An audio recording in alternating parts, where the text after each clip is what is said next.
बिस्मिल्लाहिर्रहमानिर्रहीम। अस्सलाम वालेकुम नाज़रीन, मैं हूं सैयद अनवारुल हसन और आप देख रहे हैं प्रोग्राम दस्तक बराह रास्त पीटीवी न्यूज़ इस्लामाबाद स्टूडियो से। नाज़रीन, पंजाब असम्बली का आज इजलास बिलाखिर हो गया और जो बजट पिछले 2 दिन से नहीं पेश किया जा रहा था, बिलाखिर वो बजट पेश कर दिया गया। सूबाई वज़ीर अवैस अहमद ख़ान लगारी साहब ने ऐवान इकबाल में जो आज इजलास हुआ उसमें साल 2022-2023 का पंजाब का बजट पेश किया और 3,226 अरब रुपए इसका हुजम है। इसके चीदा नुकात ये हैं कि सरकारी मुलाजमीन और की तनख्वाहों में 15%, जबकि पेंशनर्स की पेंशन में 5% इजाफा जो है वो तजवीज़ किया गया है। इसके साथ साथ जो मजदूर की कम से कम उजरत है उसे 20,000 माहाना से बढ़ाकर 25,000 रुपये माहाना तजवीज़ की गई है। फिर जो मुफ्त अद्वियात की फरहमी का प्रोग्राम था उसे दोबारा बहाल कर दिया गया है और जो लैपटॉप स्कीम है उसका इजरा कर दिया गया है। दीगर बहुत से मामलात हैं जो हम आगे चलकर उठाएंगे जो इस बजट में स्टेप्स लिए गए हैं। सेहत, तालीम, तमाम के लिए इंफ्रास्ट्रक्चर, सड़कों के लिए खतीर रकम जो है वो मुख्तस की गई है। लेकिन इस बजट इजलास से जुड़ी हुई एक सियासत भी है और हमने देखा कि पिछले 2 दिनों में ये 13 जून को पेश होना था और आज ये पेश किया गया। लेकिन और आज 2 इजलास भी हुए, एक तो ऐवान इकबाल में जिसकी सदारत डिप्टी स्पीकर पंजाब असम्बली सरदार दोस्त मोहम्मद मजारी साहब कर रहे थे, जबकि एक और इजलास जिसकी सदारत स्पीकर चौधरी परवेज़ इलाही साहब कर रहे थे। लेकिन वहाँ पर जो मामलात थे वो तातुल का शिकार थे और उसकी वजह ये थी कि स्पीकर पंजाब असम्बली चौधरी परवेज़ इलाही साहब का ये तकाजा था कि जो मुकदमात हैं उन्हें ख़त्म किया जाए और IG पंजाब और चीफ सेक्रेटरी को असम्बली के सामने पहले पेश किया जाए, उसके बाद बजट पेश होगा। इस हवाले से भी ज़रूर बात करेंगे कि मुल्क की मईशत एक तरफ और दूसरी तरफ जो एक तसादम की सियासत है उसका रुख जो है वो क्या है। इसके साथ साथ चूँकि बजट की बात हो रही है, सियासत की बात हो रही है, तो फेडरल बजट भी जो है वो जो पेश किया गया था 10 जून को पार्लियामेंट में ज़ेर बहस है। सेनेट हो, कौमी असम्बली हो, वहाँ पर इस पर मुख्तलिफ तकारीर की जा रही हैं और तजवीज़ दी जा रही हैं। इस हवाले से भी हम गुफ्तगू करेंगे। फिर कल भी बात हमने प्रोग्राम में बात की थी, आज दोबारा फ़ौज पाकिस्तान के तर्जुमान मेजर जनरल बाबर इफ्तिखार साहब ने दिया है। चूँकि PTI की जानिब से वो साजिश और मदाखलत की बात दोहराई जा रही है तो आज उन्होंने एक दफ़ा फिर इस बात की वजाहत की है कि कौमी सलामती कमेटी में ये बता दिया गया था तमाम सर्विसेज चीफ्स और chairman joint chief of staff की जानिब से कि ऐसी कोई हमारी जो एपिक एजेंसीज़ हैं उन्होंने कोई साजिश जो है उनको नहीं उसके शवाहिद मिले। तो ये भी चूँकि बयान बार बार आ रहा है, कल भी एक निजी चैनल को इंटरव्यू दे रहे थे, आज भी दे रहे थे, तो हमने भी आपके सामने रखा है। इन तमाम मामलात पर हम गुफ्तगू करेंगे। हमारे साथ जो आज मौजूद मेहमान शख्सियत शरीक हुए हैं उनका तारुफ हम आपसे करा देते हैं। हमें ज्वाइन कर रहे हैं सेनेट ऑफ पाकिस्तान के रुकन है सेनेटर राना मकबूल साहब। मुशर्रफ नवाज से आपका ताल्लुक़ है, लाहौर से DSNG लिंक पर आपका बहुत शुक्रिया। हमें ज्वाइन कर रहे हैं सैयद यावर बुखारी साहब, ऑनरेबल मेंबर सूबाई असम्बली पंजाब PTI से आपका ताल्लुक़ है, लाहौर स्टूडियो से हमें ज्वाइन कर रहे हैं, उनका बहुत शुक्रिया। हमें स्काइप पे ज्वाइन कर रहे हैं सेनेटर कामरान मुर्तज़ा साहब, जमीयत उलमा इस्लाम फजल रहमान साहब से आपका ताल्लुक़ है, ग्रुप बल्कि जमीयत उलमा इस्लाम पाकिस्तान, उन्होंने पहले भी कहा था तो आई स्टैंड करेक्टेड। और डॉक्टर आबिद क़य्यूम सुलैरी साहब SDPI के सरबराह माहिर इक़्तिसादी उमूर हमें ज्वाइन करें, आपका भी बहुत शुक्रिया। तो मैं गुफ्तगू का आगाज़ करना चाहूँगा, सेनेटर साहब आपसे आ जाते हैं।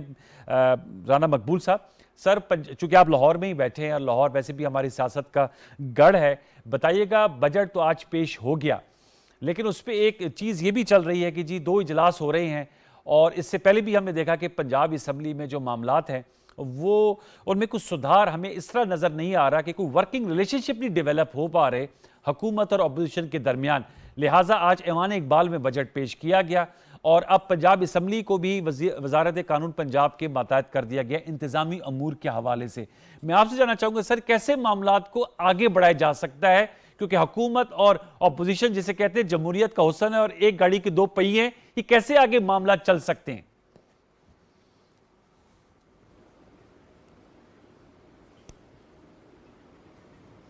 राना साहब, आपको मेरी आवाज आ रही?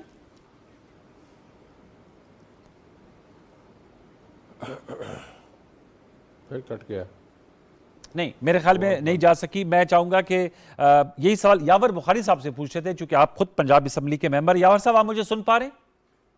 जी मैं सुन पा रहा हूँ। सर आपसे मैं जानना चाहूंगा, सर ये देखे ना, आप मेंबर सूबाई असम्बली हैं और बजट इजलास पे शिरकत होना, क्योंकि पूरे साल का एक रोड मैप दिया जाता है और पाकिस्तान का सबसे बड़ा सूबा है, 12 करोड़ अवाम है, लोगों की तवक्कुआत होती हैं कि जी इस साल क्या हमें क्या दिया जा रहा है, हमारे लिए क्या चीज़ें रखी जा रही हैं। हम देख रहे हैं कि वो अनफॉर्चुनेटली सियासी जमातों की सियासत और ब्लेम गेम की नज़र हो रहा है। सर, इन मामलात को आगे कैसे बढ़ाया जा सकता है, कैसे बेहतर इश्तराक के अमल से मामलात आगे बढ़ सकते हैं? यावर साहब। बिस्मिल्लाहिर्रहमानिर्रहीम, अल्लाहुम्मा सल्ली अला मुहम्मद व आले मुहम्मद वाजिल वाजिल फराजा हूं। देखिए, बजट पेश करना किसी ने रोका हुआ नहीं था, ना स्पीकर साहब ने रोका, ना पीटीआई ने रोका। हमारा एक मौक़िफ़ था। बजट इजलास एक बहुत अहम इजलास होता है, बहुत वो फोकस चीज होती है। तो हम उसके अंदर सिर्फ हुकूमत की हठधर्मी जो है, हम उसको बेनकाब करना चाह रहे थे। हम ये पूछना चाह रहे थे आईजी साहब से और सीएस साहब से कि जब सुप्रीम कोर्ट के ऑर्डर्स मौजूद थे और आप लोगों ने इतनी वहशियाना बारबरियत आप लोगों ने की है, ये क्यों की है? आप लोगों ने खुद की है या आपने किसी के कहने पे की है? क्योंकि कैबिनेट तो थी नहीं। या तो इनको ये जो करप्शन के माहिर हैं शरीफ फैमिली या हमजा ने नहीं, तो ये आप बजट इजलास पे पूछना चाह रहे थे चीफ सेक्रेटरी साहब और आईजी साहब से? हाँ, उससे पहले तो उनको सामने पेश करो। हम सिर्फ उनको अपनी ग्रीवेंसेस, जैसे डॉक्टर यास्मीन राशिद साहिबा की गाड़ी के साथ हुआ, अच्छा, जैसे यहाँ पे हमाद अजहर के साथ हुआ, जैसे वहां पे उमर अयूब के साथ हुआ, और हर जगह पे जिस किस्म की केस देखिए, अगर हम लोगों ने कोई शेख रशीद साहब की एक स्टेटमेंट है कि जी खूनी मार्च तो मतलब हमारे दिमाग में अगर होती है, हम अपने बच्चों को ना लेके जाते, हम अपनी औरतों को ना लेके जाते। और जिस तरीके से बर्बरियत हुई है, आप लोग उस मीडिया के सामने है, और जवाब हर किसी ने अल्लाह पाक को देना है। हम सिर्फ ये चाह रहे थे कि वो हमें बताएं कि इतने एक्सट्रीम मेजर्स क्यों लिए गए, और फिर ये कहते हैं कि फेल होगी। हमने सिर्फ उनको पूछना था क्यों लिए आप लोगों ने, और उसके बाद बजट हो जाना था। कल भी स्पीकर साहब ने 3 दफा उवैस लगारी साहब को बोला कि आप बजट पेश करें, उन्होंने नहीं पेश किया और वो वॉकआउट कर गए। लेकिन उसके अंदर एक और काम इन लोगों ने किया कि इन लोगों ने एक नॉन इलेक्टेड मेंबर को जब पॉइंट आउट किया, चौधरी जहीर साहब ने, जो फैसलाबाद से हमारे एमपी हैं और सीनियर है, कि स्ट्रेंजर इन द हाउस, तो उन्होंने ना इजाजत ली स्पीकर साहब की, ना उन्होंने बताया, जस्ट वॉक इन, अंदर वॉक इन किया असेंबली के हॉल के अंदर और आके बैठ गए। यार ये कहां पे होता है कि नॉन इलेक्टेड मेंबर आके ऐसे बैठ जाए? फेडरल गवर्नमेंट का जो सर, इस पे आप जवाब लेते हैं। यावर साहब, नुक्ता आ गया। बेसिकली आपका नुक्ता ये था कि जी हमारे जो ग्रीवेंसेस थे हम वो पहले सामने लाना चाहते हैं, उसके बाद ताकि देखें बजट को आप उसके बाद सुनते। प्री कंडीशन मतलब ये आप लोगों ने आमादगी का इजहार किया था।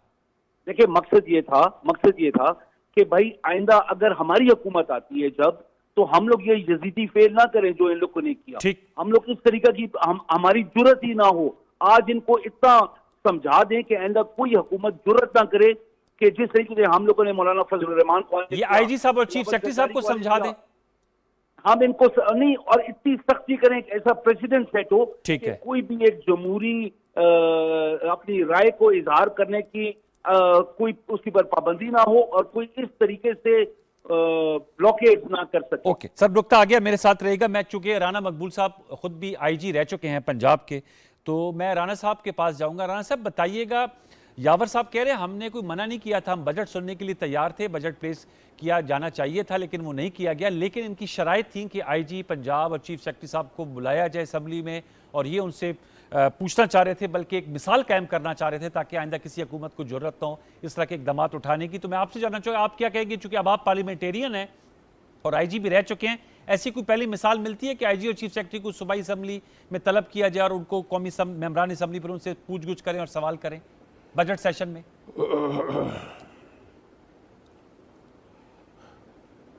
जी राना साहब। राना साहब से हमारा राब्ता नहीं हो पा रहा। बुखारी साहब की बात सर माथे पे, जिस दिन इलेक्शन हुआ है चीफ मिनिस्टर का, मैं उनकी बैकग्राउंड थोड़ी सी एक मिनट लूँगा। मैं वहाँ मौजूद था। आप मौजूद? मेरे आप हो रहा है, मेरी बात तो आवाज़ आ रही है? नहीं जी आ रही? जी जी, आप लाउड एंड क्लियर है सर, प्लीज बात कीजिएगा। आवाज़ नहीं आ रही? आ रही है सर। अब क्या किया जाए बताएं आप? जी अब आइए जी, अब आए जी जी जी जी। मैं बात, तो मैं वहाँ मौजूद था, तो मेरे सामने लोटों के बड़े बड़े जो ना पैक्स, बड़े बड़े पैक्स, मेरा ख्याल वो एक पैक हाँ, तो एक पैक में कुछ 30-30 लोटे होंगे। ये आए हैं अंदर, आके इन्होंने लोटे उठाए और लोटे मारने शुरू कर दिए हैं। ठीक है, वहाँ वो बैठा हुआ था सामने डिप्टी स्पीकर, जिसको चीफ जस्टिस ने ऑर्डर किया था कि आप इलेक्शन कराएं, उसको इन्होंने मारा।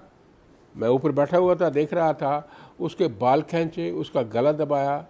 अगर वो मदद ना मिलती वहाँ से उसकी जो इंटरनल फोर्स थी, तो ये मार देते उसको। पहले भी हुए हैं वाक़यात ऐसे। बुखारी साहब तो अब ख़ुद शरीफ आदमी है, ये शराफत की बात करते हैं। और फिर उसके बाद जो उन्होंने धमा चौकड़ी वहाँ मचाई है, बार शर्म आती थी। अब ये जो पुलिस की बात कर रहे हैं, बार बार एंटर हुई, भाई पुलिस तो एंटर हुई है डिप्टी स्पीकर के ऑर्डर के ऊपर, वो अपने आप थोड़ा आए। और डिप्टी स्पीकर के order chief justice of Punjab के ऑर्डर थे, क्योंकि चीफ जस्टिस पंजाब ने उसको ऑर्डर किया था कि इलेक्शन कराएं। तो हाउ गुड जो है वो रिफ्यूज़ कर सकते थे। और जो पुलिस वालों का उन्होंने हाल किया है वहाँ, जो उनकी बेइज्जती किया है, जिस तरह उनको मारा है, और उन्होंने बड़े ही सब्र का मुजाहरा किया है। ये सारी बातें तस्दीक शुदा हैं, इसकी वीडियोस आपके पास मौजूद हैं। इसलिए ये कहना कि आइन के मुताबिक, कानून के मुताबिक चलना चाहिए, वो चलना चाहिए, लेकिन अमली तौर पर भी तो हो। और जिस तरह उस वक्त के स्पीकर ने, जो कि ख़ुद पार्टी थे और कैंडिडेट थे, जिस तरह उसने शाबाश दी और इन्होंने इनकरेज किया अपने साथियों को कि इसको और मारो, मैं देख रहा था उस वक्त, बड़ी अफसोसनाक बात है। और अब भी आपने देखा कि हमने ये शर्त रख दी है, भाई यू आर द पार्टी। आपने पहले अनाउंस कर दिया कि मैं 3-3, 4-4 महीने उनको बंद करूंगा। आपकी कोई न्यूट्रल पोजीशन थी या इम्पार्शियल पोजीशन थी कि चीफ सेक्रेटरी और आईजी आपके सामने आ जाते? कोई आप और क्लमजी और अगली सिचुएशन पैदा कर देते। देखना ये है कि कितनी सेंस ऑफ रिस्पॉन्सिबिलिटी है हमारे लोगों में। अब इन्होंने कहा जी वो जो मिनिस्टर है, जो होम मिनिस्टर, वो आ गया अंदर, वो अनइलेक्टेड है। मैं बुखारी साहब से 10 बार अर्ज करूँगा, आइन पढ़ लें मेहरबानी करके। आइन में लिखा हुआ है कि कोई भी अनइलेक्टेड आदमी 6 महीने के लिए फेडरल या प्रोविंशियल मिनिस्टर बनेगा। अगर वो 6 महीने के अंदर इलेक्ट नहीं होता तो he will be cease to the minister, cease to be a minister. ये कानून की बात है, आइन की बात है। ये आप कैसे कह सकते हैं कि वो आउटसाइडर था? He was not an outsider, he was there according to the provision of the constitution. अभी कामरान मुर्तज़ा बड़े महान लॉ के एक्सपर्ट हैं, उनसे आप पूछ लें जो उसके पास जाता हूं। ये सारे जो हैं बहाने बना सर, आपको नुक्ता आ गया, आपने वजाहत से बयान किया गया। आप वो क्या करते? सेनेटर कामरान साहब अगर वो बजट पास ना करते, जो कि नहीं होने दे रहे थे, तो क्या लोगों की तनख्वाहें ना बंद हो जाती? तनख्वाहें बंद हो जाती, सारा जी। तनख्वाह, आपका नुक्ता आ गया सर, तनख्वाहें बंद हो जाती हैं। जाहिर बात है एक बजट का पूरा कैलेंडर होता है, उसको फॉलो करना होता है। सेनेटर कामरान साहब, सर आप बताइए कि एक वक्त में 2-2 इजलास का होना, इस हवाले से आपकी क्या राय है? और क्या बजट इजलास, क्योंकि आप कभी इधर भी बजट इजलास चल रहा है, उसमें ऐसी कोई प्रोविजन होती है कि बजट इजलास के अलावा जो एजेंडा है उसको पहले टेकअप किया जाए, जैसे यावर बुखारी साहब कह रहे हैं, और उसके बाद बजट पेश किया जाए? ऐसी कोई नज़ीर मिलती है, ऐसी कोई मिसाल है हमारी पार्लियामेंट्री हिस्ट्री में? कामरान साहब देखिए, जब बजट होता है, बजट में जो है वो नॉर्मल बाकी जो बिजनेस होता है वो तकरीबन जो है ना वो सस्पेंड हो जाता है। माशा ऐसे कोई अर्जेंट कोई चीज़ हो और वो भी हाउस की इजाज़त से हो जी, तो वो मुमकिन हुआ करता है। हम जो प्रेसिडेंट सेट कर रहे हैं इस वक्त ना, 22 करोड़ लोग हैं हम, और या 23 करोड़ शायद हो गए हों अब तक, क्योंकि आबादी हम हर चीज़ में जो इजाफा तो नहीं करते माशा आबादी के। तो ये 23 करोड़ 22 करोड़ लोगों का जो ये मुल्क है, ये लोगों के दुनिया के सामने 7 अरब की आबादी के सामने शायद मिसाल बना होगा जी। बहुत सारी जो है ना वो जमहूरियतें हैं दुनिया में, मुख्तलिफ तरह की जमहूरियतें हैं, मगर मुझे कम से कम इस तरह की जमहूरियत जो है वो कहीं पे भी पाकिस्तान के अलावा नज़र नहीं आई। जो कुछ हम करते हैं, जो कुछ 9 अप्रैल से जो ड्रामा चल रहा है इस मुल्क के साथ, इस कौम के साथ, इस दस्तूर के साथ, मुझे इस तरह से बहुत से कमज़ोर मुल्कों में भी इस तरह के मामला नज़र नहीं आए। और फिर उसके बाद जो तरफा तमाशा ये है कि हम उस पर ढिढ़ाई से कहते हैं, हर आदमी अपने आप को दुरुस्त कह रहा है। तो जो कुछ हो रहा है ये लोग देख रहे हैं, दुनिया देख रही है। ये 22 करोड़ के अलावा भी दुनिया में लोग रहते हैं जी। और वो हमारा ये जो तमाशा देख रहे हैं, ये हमारे बारे में उनकी एक राय बन रही है। मुमकिन है कि हम जो ना अपनी अना के उसमें खौल में दूसरों को नीचा दिखाने में कामयाब हो जाए, किसी को जलील करने में या अपने ड्राइंग रूम्स में जाके कि देखें हमने आज उनके साथ फलां के साथ क्या किया। मुमकिन है इससे हमारी अना को और हमारे दोस्तों की अना को जो है ना वो तस्कीन पहुंचती हो, मगर जो दुनिया देख रही है वो शायद बज़ाहिर तो नहीं, मगर कम से कम दिल में जो है ना हम सबको जूते मार रही होगी। अच्छा, बहुत तकलीफ दे बात है जो कुछ हो रही है। अगर कोई हार जाता है तो उसको हारने को एक्सेप्ट करना होता है, यही जमहूरियत का ऑप्शन होता है।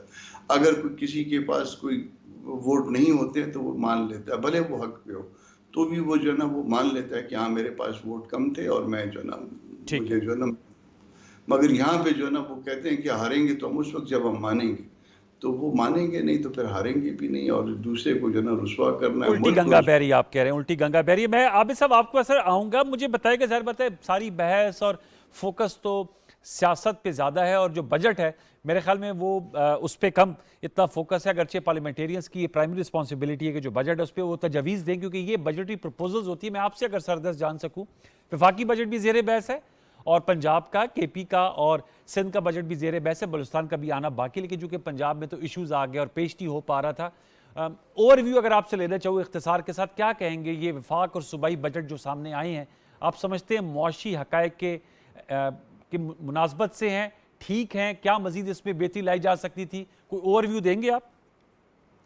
जी अनवार, सबसे पहले तो वफाकी बजट की बात करते हैं। वफाकी बजट जो है एक डिसेंट डॉक्यूमेंट है, लेकिन जिस पर्पज़ के लिए बनाया गया उस पर्पज़ को फुलफिल नहीं कर पा रहा, और वो है IMF के साथ मुज़ाकरात की बहाली।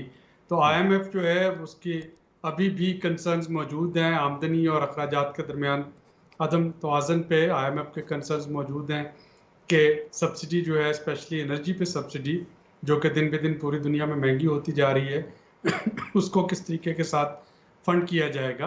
और IMF के तहफ़्फ़ुज़ात हैं जो पर्सनल इनकम टैक्स पे जो स्लैब्स हैं। अब इस तनाज़ुर में देखें तो वफाक की जो आमदनी है उसमें एक स्पेसिफिक हेड रखा गया है सूबों से सरप्लस, सूबाई सरप्लस के 800 अरब रुपया सूबे जो हैं वो जो उनको वफाक से मिलती है NFC वार्ड में शेयर वो नहीं खर्च पाएंगे और वो वफाक को वापस करेंगे।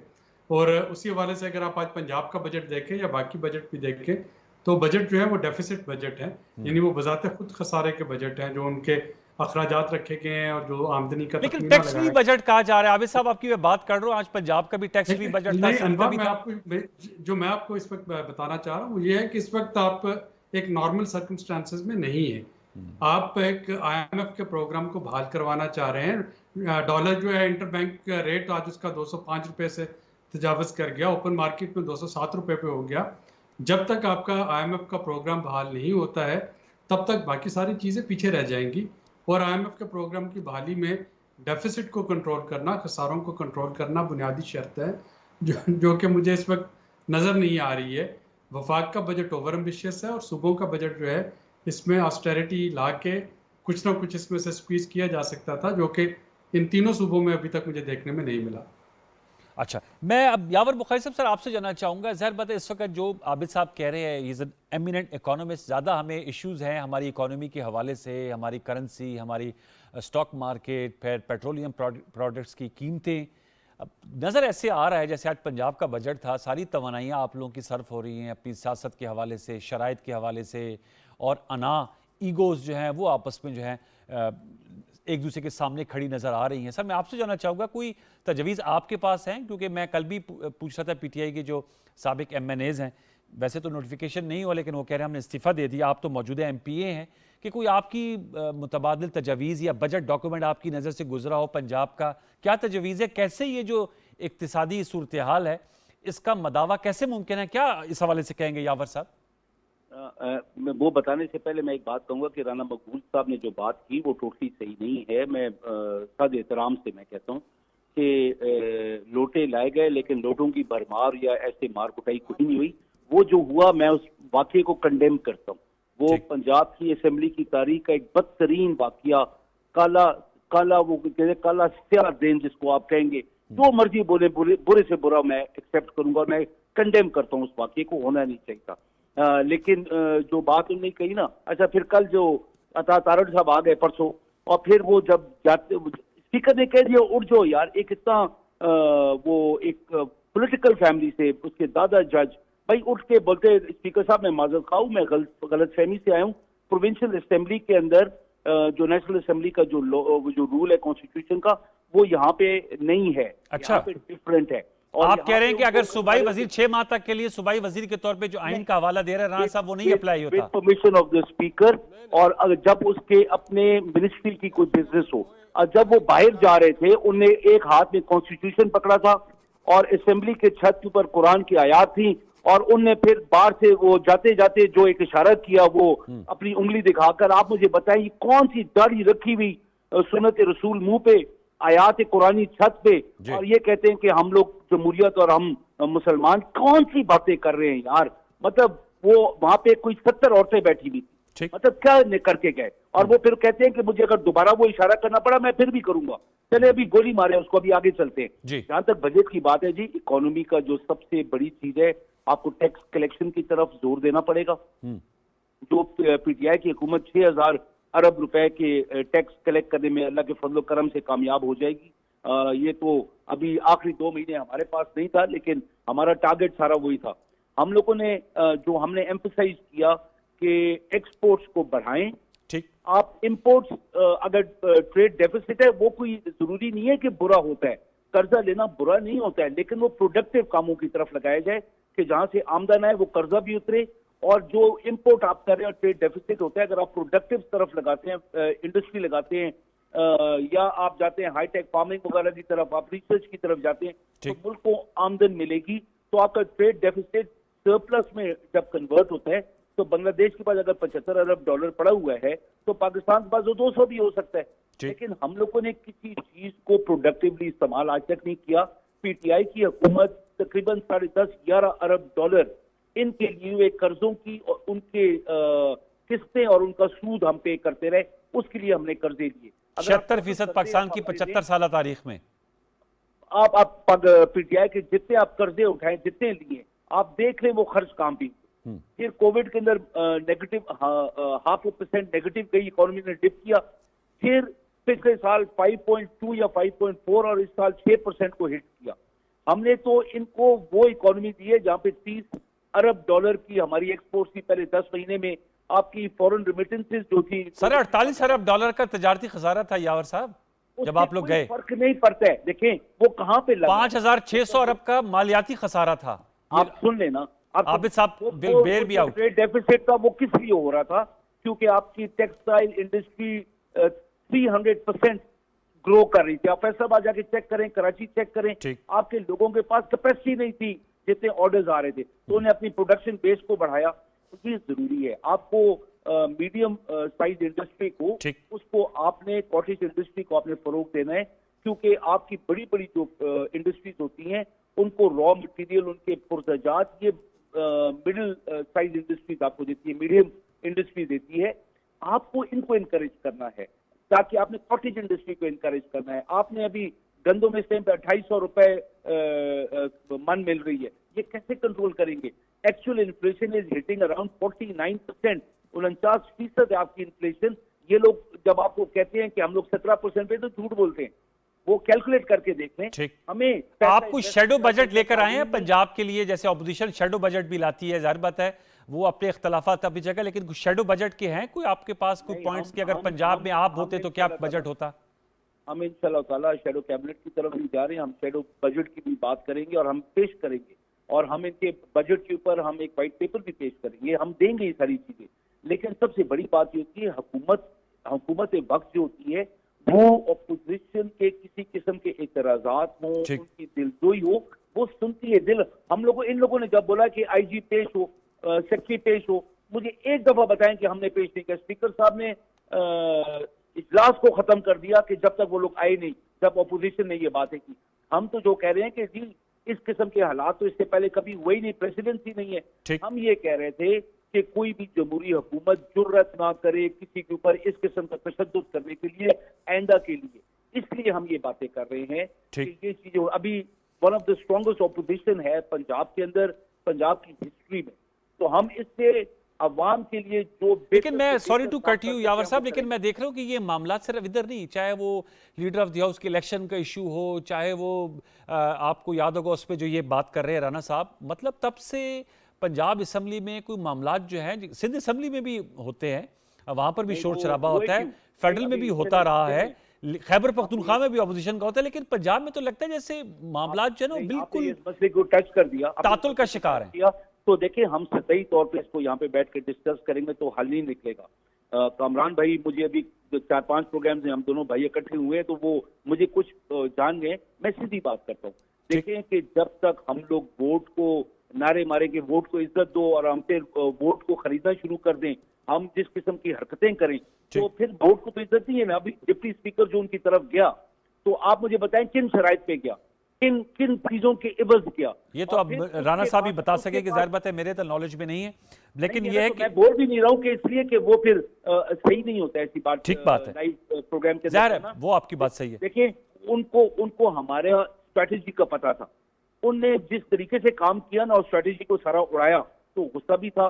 मैं आपको कसम उठा के कहता हूँ, जो कुछ उस दिन डिप्टी स्पीकर के साथ हुआ, लोटो तक की बात इन लोगों ने प्लान की हुई थी, लेकिन मैं कसम उठाता हूं कि जो कुछ हुआ दैट वाज स्पॉन्टेनियस, और वो रिग्रेटफुल है। वो उसको कंडेम हम जितना करें कम। चलिए, तो आपने अच्छी बात है, आपने कहा कि कंडेम भी कर रहे हैं और कह रहे हैं कि स्पॉन्टेनियस हुआ था। मैं चाहूंगा राणा साहब आप इस सवाल से जरूर जवाब दीजिएगा। सर जाहिर बात है आप लोग इस वक्त रूलिंग पार्टी है पंजाब में भी, सेंटर में, और कोलिशन पार्टनर है कामरान मुर्तजा साहब। अपोजिशन की दिलजोई करना, जो मैंने गुफ्तगू सुनी यावर बुखारी साहब की, कि जाहिर बात है गवर्नमेंट के पास ज़्यादा स्पेस होती है अकोमोडेशन की, आप समझते हैं किसी ऐसी स्टेज पे साथ मिला के, ताकि ये जो बजटरी इश्यूज हैं, हमारे जो सबसे बड़े एग्जिस्टेंशियल इकोनॉमिक इश्यूज हैं, इनकी रेजोल्यूशन की तरफ हम बढ़ें?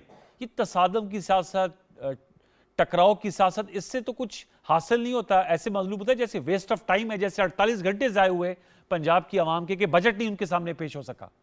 राणा साहब।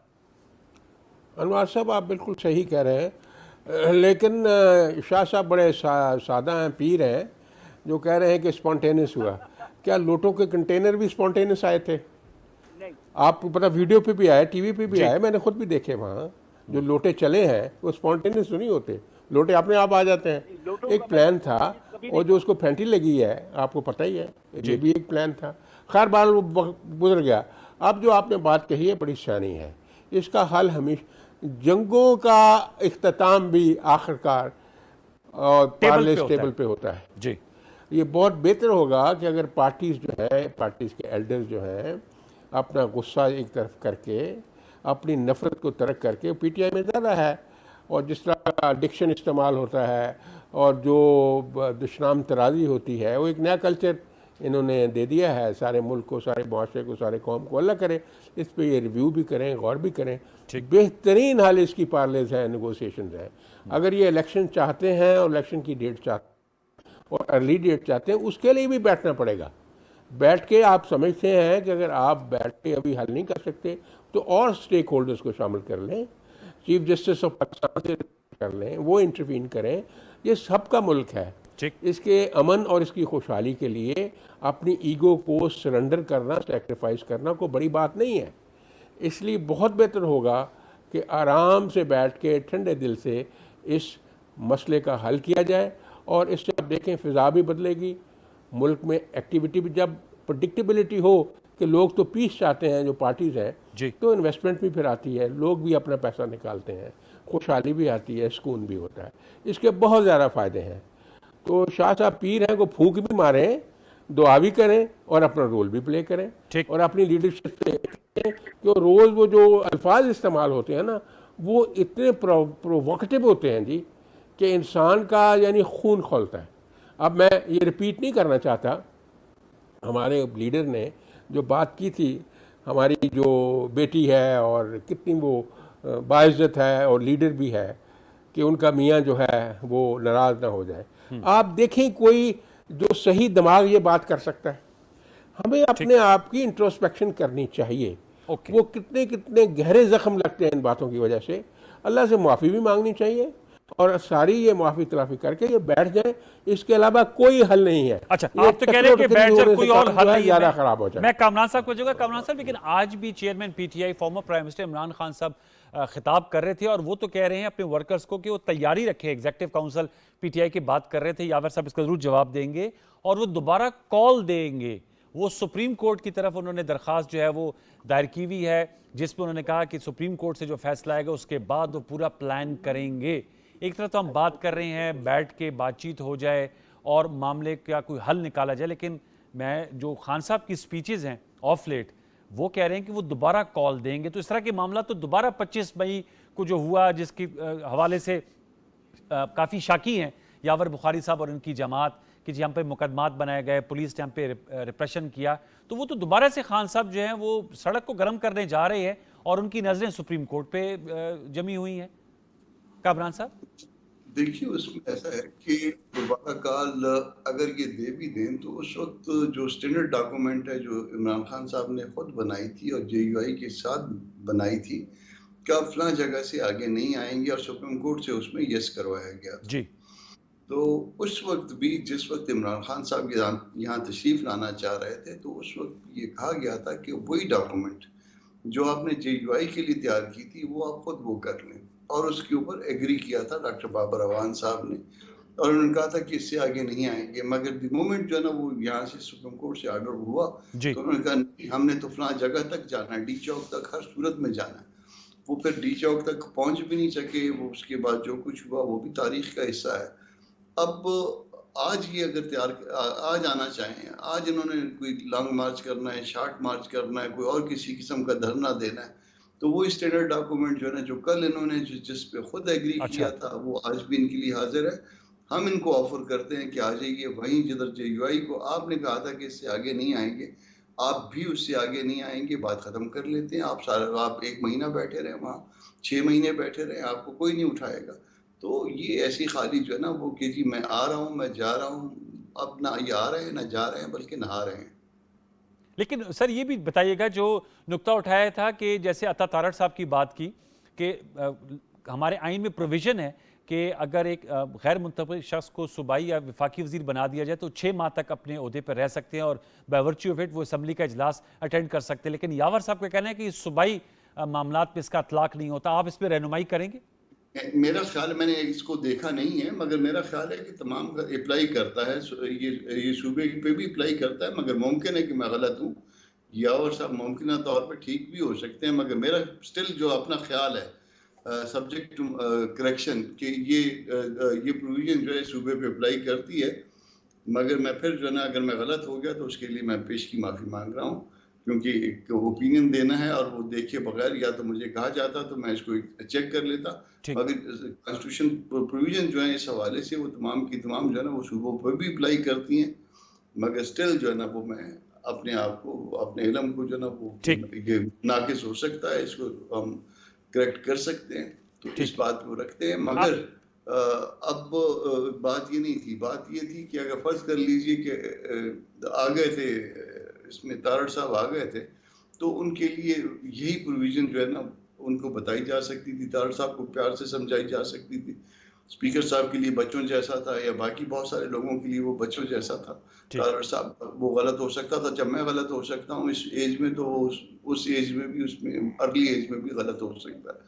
और अगर वो वाइस वर्सा इसी तरह से अगर तारड़ साहब दुरुस्त थे तो ये बात स्पीकर साहब को भी बताई जा सकती थी। मगर इसको इसमें जो मुंह का जायका खराब किया गया, जो कुछ टीवी पे आया, जो कुछ मीडिया में आया, जो कुछ लोगों को पैगाम गया, वो कोई अच्छा नहीं गया। हम सब इस पे शर्मिंदा हैं और हमको शर्मिंदा होना चाहिए और आइंदा के लिए दुरुस्त भी होना चाहिए। आप इसे मैं आपसे जानना चाहूँगा सर, अब हम इकोनॉमिक स्टेबिलिटी की बात कर रहे हैं, एक्सपोर्ट्स के बढ़ावे की बात कर रहे हैं, यावर बुखारी साहब भी कह रहे हैं, टेबल टॉक की बात कर रहे हैं सेनेटर राणा साहब। मैं आपसे जानना चाहूँगा, लेकिन एक तरफ जो है वो सिविल अनरेस्ट की बात भी हो रही है और कहा जा रहा है कि दोबारा मार्च की कॉल दी जाएगी। दूसरी तरफ हम कह रहे हैं कि जी इक्तिसादी मामलात पर के लिए हमें सियासी इस्तेकाम की ज़रूरत है।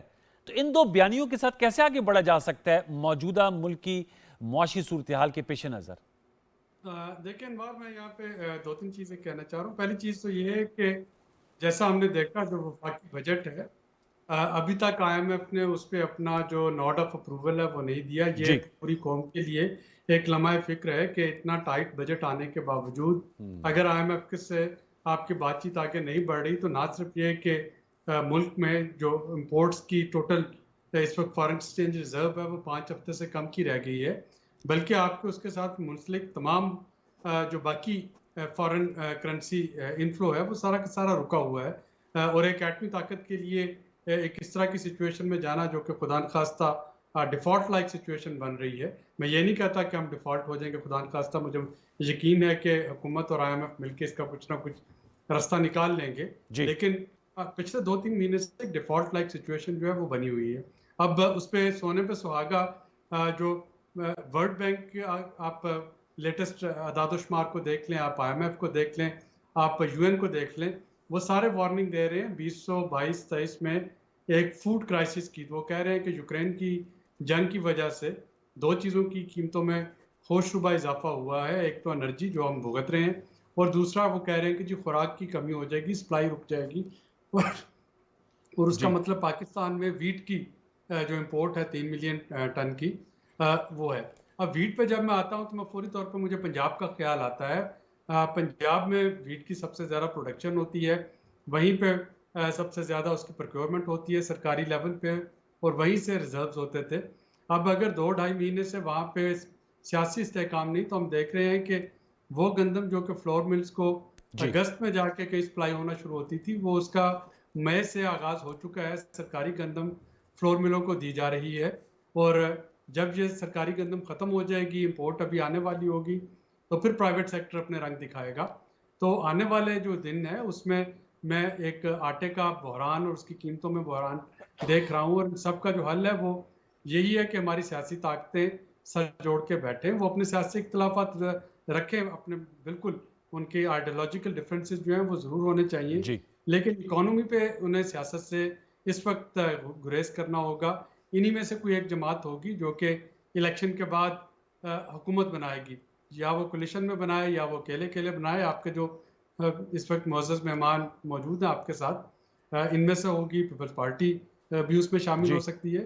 तो इन सब का ये एक जो कह सकते हैं कॉमन इंटरेस्ट है, वो यही है कि जब इनको हुकूमत मिले इलेक्शन के बाद, तो मुल्क के एक मजबूत मुआशी उसके जो इस्तेहकाम है वो हो, ना कि इनको एक ऐसा मुल्क मिले जिसको कि श्रीलंका की तरह कोई गवर्न करने पे राजी ही ना हो। तो ये जो इस वक्त प्राइम मिनिस्टर की एक तजवीज़ है, चार्टर ऑफ इकोनॉमी, वो बड़ा हो गया है लफ्ज़, थोड़ा सा स्टिग्मा बन गया, टैबू बन गया। अब उसको कुछ भी कह दें, लेकिन पार्लियामेंट के अंदर जिस तरह से एक नेशनल सिक्योरिटी काउंसिल है, इसी तरीके से पार्लियामेंट के अंदर एक इकोनॉमिक सिक्योरिटी काउंसिल हमें बनाना होगी। PTI चूंकि इस वक्त नेशनल असेंबली में नहीं, तो सेनेट में उनके मेंबरान को ले लिया जाए, उसमें जो हमारे अस्करी क़यादत है उसको भी बिठाया जाए, और ये कैसी जो है कौंसल हो जो जिसके फैसले तमाम फ्री कैन की बाहमी रजामंदी से तय पाए जाएं, और फिर वो सब पे बाइंडिंग हो जाए जो भी उसमें मौजूद है, क्योंकि उसमें उनकी मुशावरत और उनकी रजामंदी होगी।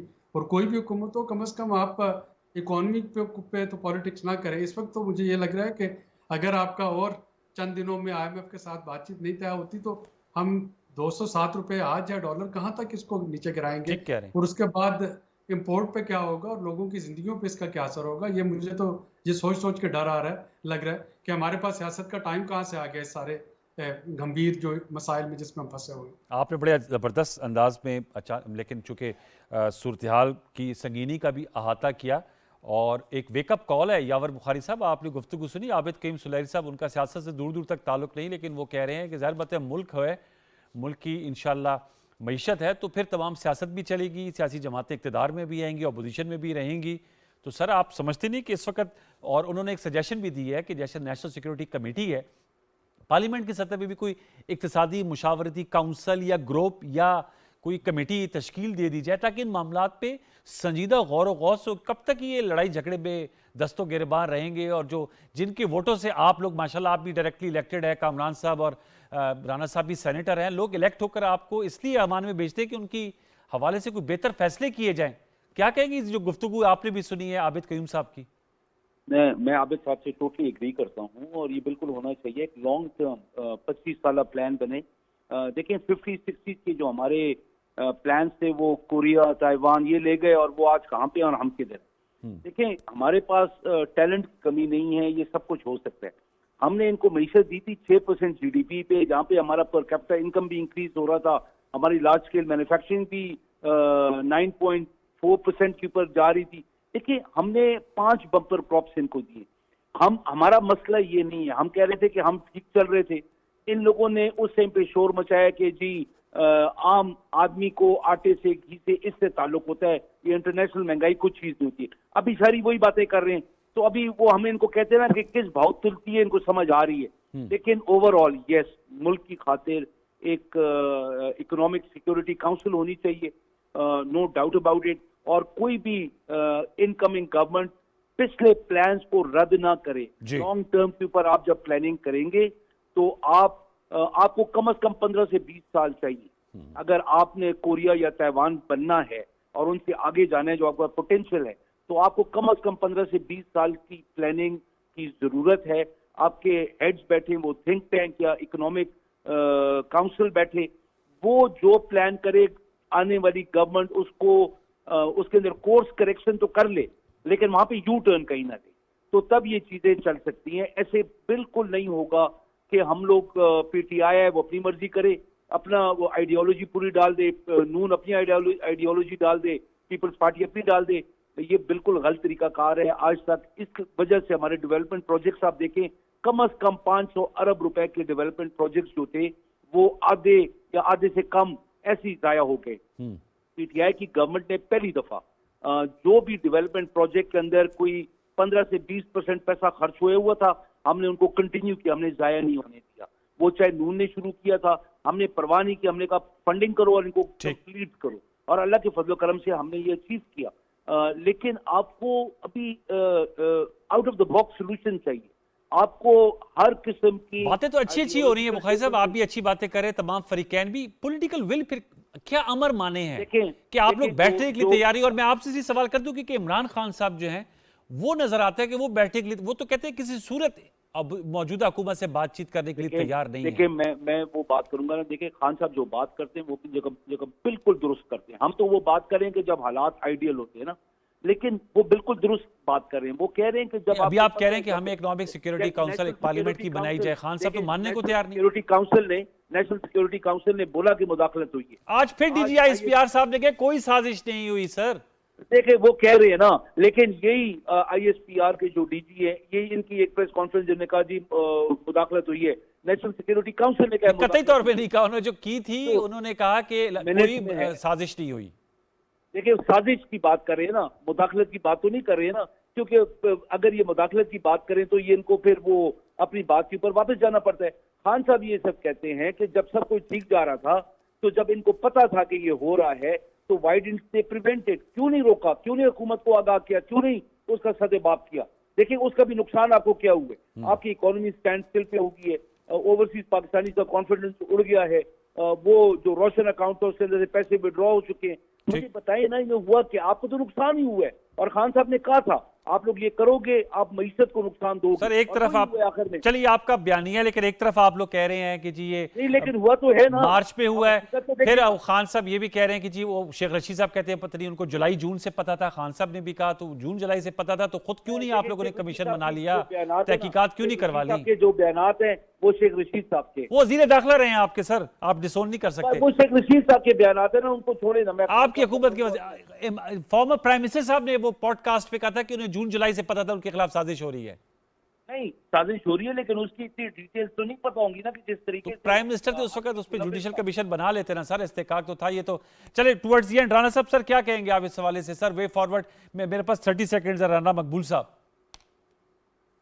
जी, वे फॉरवर्ड जो मोहब्बत पे है, एक तरफा मोहब्बत कामयाब नहीं होती ना सर, कुल्फत में नहीं है, आपस में अंडरस्टैंडिंग से है। आपकी एक तरफा मोहब्बत है, वो नहीं कि आराम से एमएनएस जो हैं पीटीआई के वापस आए, अच्छा आके ज्वाइन करें। जो कहते हैं हमने इस्तीफे दे दिए, बहुत सौ के इस्तीफे अभी तक एक्सेप्ट नहीं हुए, आके करें और तमाम जो डेमोक्रेटिक एक निज़ाम है उसका हिस्सा बने, कंट्रीब्यूट मैं कामरान साहब की भी क्लोजिंग कमेंट्स देता हूं। बंदा कर सकता है, कामरान साहब आप बताइएगा, भी रह के कर सकते हैं। ठीक है सर, आपके कामरान साहब आपसे सर लास्ट कुछ हौसला पकड़ना पड़ेगा। ठीक, कामरान साहब सुप्रीम कोर्ट की तरफ आज भी खान साहब कह रहे थे, इमरान खान साहब की मैं बात कर रहा हूं कि जुडिशियल कमीशन बने और दोबारा लेटर लिखने जा रहे हैं। आज असद उमर साहब कह रहे थे चीफ जस्टिस साहब को, चेयरमैन पीटीआई इमरान खान साहब क्या कहेंगे सर इस हवाले से? मैंने पहले भी सजेस्ट किया था कि ये इस पे एग्री कर लें, एग्री कर लें। को, अपनी गवर्नमेंट को, क्योंकि इसके बाद भी कुछ नहीं निकलना और उसके बाद सिर्फ जो है ना फिर शर्मिंदगी होगी कि जी वो जो कोई चीज स्टैब्लिश नहीं हुई, तो वो उन्होंने फिर वक्त टाइम पास करना है। अब इलेक्शन में 1 साल टोटल रह गया है। ठीक। अब जो आखिरी साल होता है वो वैसे भी इलेक्शन का होता है और ये बड़ा सख्त है। मैं कम से कम अपने तौर पे बड़ा परेशान हूँ कि ये सारा कुछ जो बजट हम दे रहे हैं और जो कुछ मतलब जिस तरह से महंगाई हो रही है, जिस तरह से मामला हल नहीं हो रहे हैं, ये तो हमने अपना रिस्क लिया हुआ है और अपनी कुर्बानी दे के ये सारा कुछ जो है ना हम इसमें मुल्क की कास्ट पे, अपनी कास्ट पे जो है ना ये सारा मामला लेके चल रहे हैं। और बेहतर ये है कि हम जो है मुल्क की खातिर इकट्ठे हो जाए, ना कि कुर्बानी दे दें। 1 साल की बात है, कमिटमेंट ये होनी चाहिए कि अगले इलेक्शन फेयर हों और जो भी आए वो उसके हवाले। बहुत अच्छी राय, बहुत अच्छी राय आपने हैंड में दी। Thank you so very much senator Kamran Murtaza sahab, Abid Qayyum सुलैरी साहब, यावर बुखारी साहब और सेनेटर राना मकबूल साहब जो एंड में बात की। मैं समझता हूँ कि वो ज़बरदस्त बात थी कामरान मुर्तज़ा साहब की कि इवन जो गवर्नमेंट है उनके लिए भी ये परेशानी का बायस है। कितने मुश्किल मुआशी फैसले किए जा रहे हैं IMF के मुआहदे की वजह से। ज़ाहिर बात है उनका अपना भी एक सियासी उसकी कीमत अदा करनी पड़ रही है। PTI को भी चाहिए कि जो आबिद क्यूम साहब कह रहे हैं कि इकनॉमिक इमरजेंसी से हम बाहर अभी तक नहीं निकली, we are not out of the woods, जब तक से IMF से मुआहदा तय नहीं होता, उसके लिए तमाम सर जोड़कर बैठे। अब क्या अमर माने हैं वो उसके लिए हम प्रोग्राम में ज़्यादा खोज लगाते रहेंगे, लेकिन बैठना चाहिए। हमारा भी इस प्रोग्राम के प्लेटफॉर्म से यही पैगाम है। और जो पाकिस्तान के इक़्तिसादी मुश्किल मामलात हैं उन पे कोई मामला तय करके आगे बढ़ें। प्रोग्राम दस्तक में आज के लिए यही कुछ, इंशाल्लाह कल आपसे मुलाकात होगी। तब तक के लिए अपना बहुत सा ख्याल रखिए। अल्लाह ने के बाद।